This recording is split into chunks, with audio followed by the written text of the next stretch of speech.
The warning ignored, the Grand Assembly Hall of the Galactic Council floated in the void between three ancient stars, a testament to the engineering prowess of a dozen species working in harmony. Inside its crystalline walls, representatives from across the galaxy gathered to discuss matters of cosmic importance. Today's topic was humanity. Commander Thrax stood before the assembled delegates, his four muscular arms crossed over his broad chest. His species, the Carathians, had served as the military backbone of the Council for 3 millennia. Their green-scaled bodies and natural armor made them formidable warriors, and their tactical minds had won countless battles. Thrax had never lost a conflict, and he didn't intend to start now. The Council chairman, a being of pure energy named Luminous, pulsed with irritation as it addressed the assembly. For 5 solar rotations, the humans had refused all diplomatic contact. They had marked their borders with warning beacons, declaring a sphere of space nearly 100 light-years in diameter as forbidden territory. No species in the known galaxy had ever shown such audacity toward the Council. Thrax listened as various delegates voiced their opinions. The Mentari, with their telepathic abilities, suggested the humans were hiding something powerful. The Vorthon merchants complained about lost trade routes. The peaceful Eldari proposed patience and understanding. But Thrax had heard enough. Humans were a young species, barely 200 years into their spacefaring age. They needed to learn their place in the galactic hierarchy. The vote was called, and the result was overwhelming. The Council would send a diplomatic fleet to Earth, led by Commander Thrax himself. If the humans refused to negotiate, they would face the consequences of defying galactic law. Thrax selected his finest warships for the mission, though he doubted he would need them. The humans had only colonized a handful of worlds and possessed technology that the Council considered primitive by their standards. 3 days later, the fleet approached the first human warning beacon. It was a simple device broadcasting its message in over 300 languages, including several the Council's translators struggled to decode. The message was clear and unambiguous. Any vessel entering human space without explicit permission would be considered hostile. Trespassers would face immediate and decisive action. The beacon even provided coordinates for a neutral meeting point outside their territory, where diplomatic discussions could occur. Thrax ordered his fleet forward. The Council had given him full authority to establish contact by any means necessary. His second-in-command, a brilliant Zerion tactician named Kalos, expressed concern about ignoring the warnings. The Zerions were known for their caution and analytical minds, their silver bodies containing brains that could process thousands of scenarios simultaneously. Kalos had run the numbers, and something about human space didn't add up. The fleet's sensors detected anomalies as they crossed the boundary. Space itself seemed different here, charged with an energy their instruments couldn't properly identify. Ancient debris fields floated in organized patterns, and Thrax realized with growing unease that these weren't random asteroid clusters. They were defensive formations, carefully positioned to channel approaching vessels into specific corridors. As they ventured deeper, more warning beacons activated. Some were old, their messages crackling with age, while others seemed newly deployed. The humans had been preparing for this moment for a very long time. Thrax's science officer, a crystalline prism named Shard, reported detecting massive structures hidden in the shadow of dead stars. The structures were cloaked with technology that bent light and radiation around them, making them nearly invisible to standard sensors. The fleet passed through what appeared to be an empty region of space, but Thrax's instincts, honed by centuries of combat, told him they were being watched. Every move they made was being tracked, analyzed, and reported. The humans knew exactly where they were and where they were going. This wasn't the behavior of a primitive species trying to isolate itself. This was the careful preparation of a civilization that had learned lessons the hard way. Kalos brought up historical records from before humanity's isolation. The humans had been enthusiastic members of the galactic community at first, sharing their art, music, and cuisine with other species. They had been peaceful traders and explorers, eager to learn and grow. Then something had changed. A series of conflicts on their frontier colonies, disputes over resources with more established species, and several incidents where human vessels had been destroyed under questionable circumstances. The records showed that humanity had filed numerous complaints with the Council, seeking justice and protection under galactic law. Each time the Council had ruled against them, favoring older, more influential species. The last straw had been the Proxima incident, where a human colony ship carrying 10,000 civilians had been destroyed by Yorian raiders. The Council had declared it an unfortunate misunderstanding and refused to pursue the matter further. That was when humanity had withdrawn from the Council and declared their space forbidden. They had given every species 3 months to evacuate human territory, then sealed their borders. Any attempts at communication had been met with silence, except for the endless warnings to stay away. Thrax's fleet was now deep within human space, approaching the Sol system where Earth resided. The warnings had become more frequent and more urgent. They were no longer automated messages but direct communications from human operators. The voices were calm but firm, repeatedly asking the fleet to turn back while there was still time. The commander ignored them all. He had his orders and he would complete his mission. The Council needed to assert its authority, and humanity needed to understand that no species could simply opt out of galactic civilization. As they approached the outer planets of the Sol system, Thrax ordered his weapon systems online. He didn't intend to fire first, but he wanted to be ready for any human aggression. That was when they saw them. Ships began appearing on their sensors, but not in the way vessels usually appeared. These ships seemed to materialize from nowhere, as if they had been there all along, hidden in plain sight. They were unlike anything in the Council's databases. Some were long and sleek, others blocky and utilitarian, but all shared a common characteristic that made Thrax's scales turn cold. They were built for war. The human vessels didn't match any known design philosophy. They weren't beautiful like Eldari ships or efficient like Forthun traders. They were predators, pure and simple. Every angle, every surface, every component was optimized for combat. Weapons ports lined their hulls, and Thrax could detect energy signatures that defied conventional understanding. A message came through on all channels, broadcast in perfect Korathian. The voice belonged to a human female, and her tone carried the weight of absolute authority. She identified herself as Admiral Maria Santos of the Terran Defense Command. She gave Thrax exactly one opportunity to turn his fleet around and leave human space immediately. There would be no negotiations, no discussions, and no exceptions. Thrax responded with the full authority of the Galactic Council behind him. He demanded humanity's immediate surrender and integration into the Council's structure.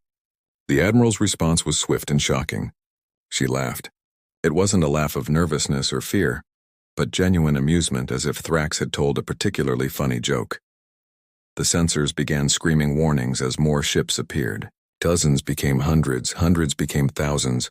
They emerged from behind moons, inside asteroid fields, and from coordinates that should have been empty space. The human fleet was vast beyond comprehension, and every ship was armed with weapons that made the Council's best technology look like toys. The consequences unfold. Admiral Santos appeared on the main view screen, and Thrax got his first look at a human military commander. She was older than he expected, with gray streaking through her dark hair and lines around her eyes that spoke of hard decisions and harder battles.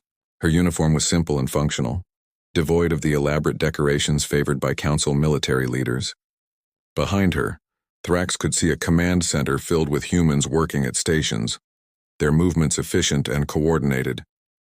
The Admiral spoke with a measured tone that carried no trace of fear or uncertainty. She explained that humanity had spent the last 2 centuries preparing for this moment.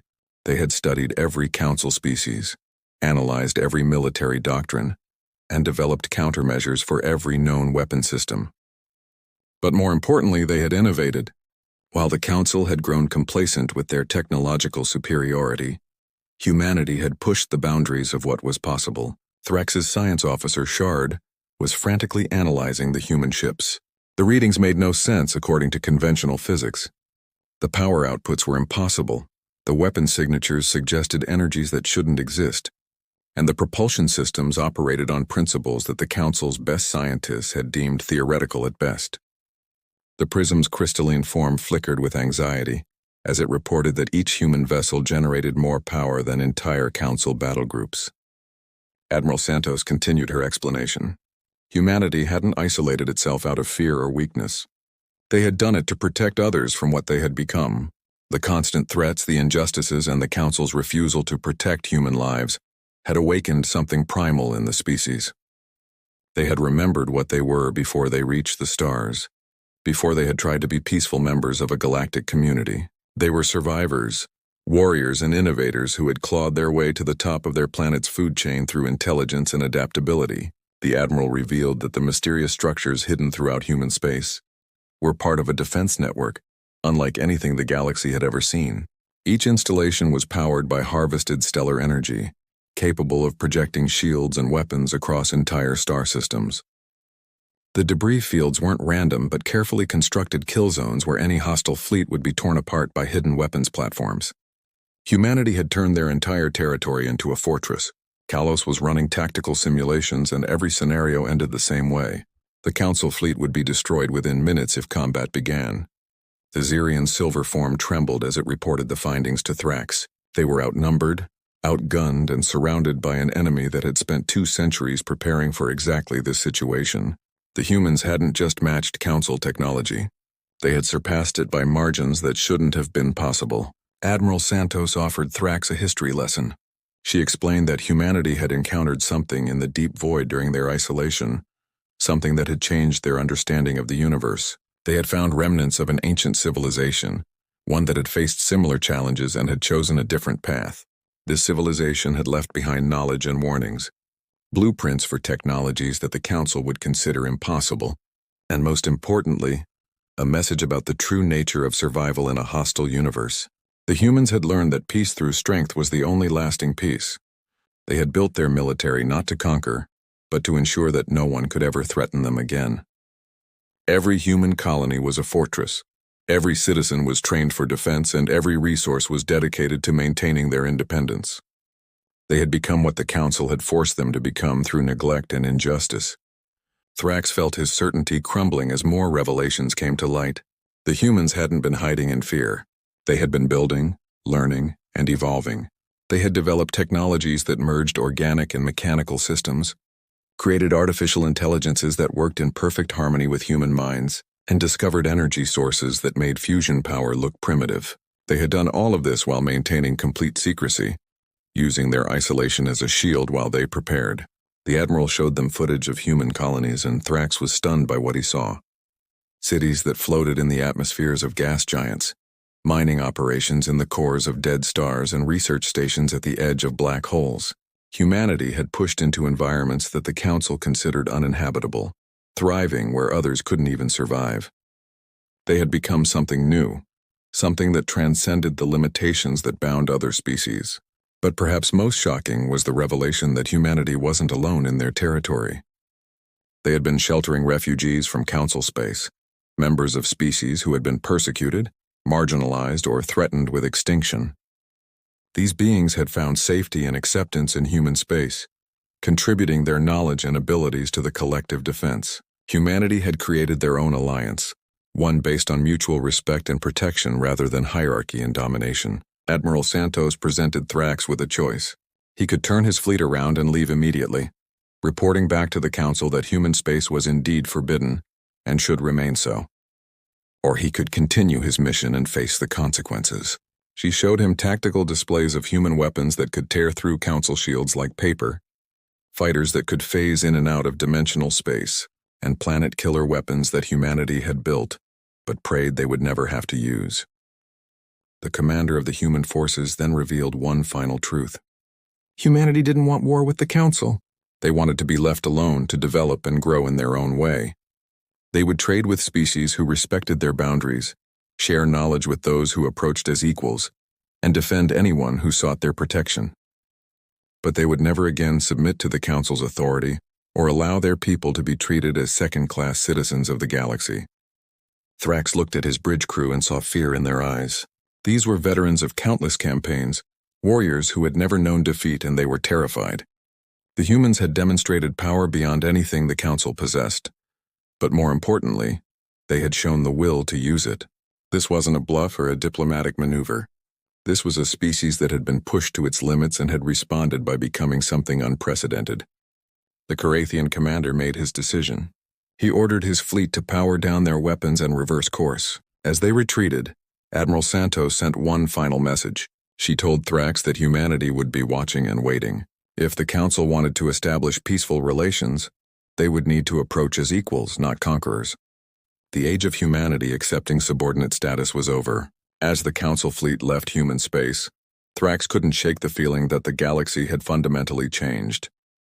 Humanity had shown that a young species could rise above persecution and neglect to become a power that even the ancient Council had to respect. They had turned their forbidden territory into an impregnable fortress and had done so not through aggression, but through determination and ingenuity. The warning beacons continued their endless broadcast as the fleet departed, but now Thrax understood them differently. They weren't signs of fear or isolation. They were boundaries drawn by a species that had learned the hard way, that sometimes the only way to ensure peace was to be prepared for war. Humanity had transformed itself into something the Council had never encountered before, a species that couldn't be conquered, controlled, or intimidated. Back on Earth, Admiral Santos stood down her forces but kept them ready. She knew this wouldn't be the last time someone tested human resolve. The galaxy was full of species who believed might made right, but humanity had proven that determination, innovation, and unity could overcome any challenge. They had built their fortress not to hide but to protect what they had created, a civilization where every life mattered and every voice was heard. The consequences of trespassing into human space had indeed been devastating, but not in the way the Council had expected. Instead of destruction and conquest, they had faced a mirror that showed them what they could have been if they had chosen justice over power, protection over domination. Humanity had given them a lesson that would echo through the ages: respect boundaries, honor sovereignty, and never underestimate the power of a species fighting for its right to exist on its own terms.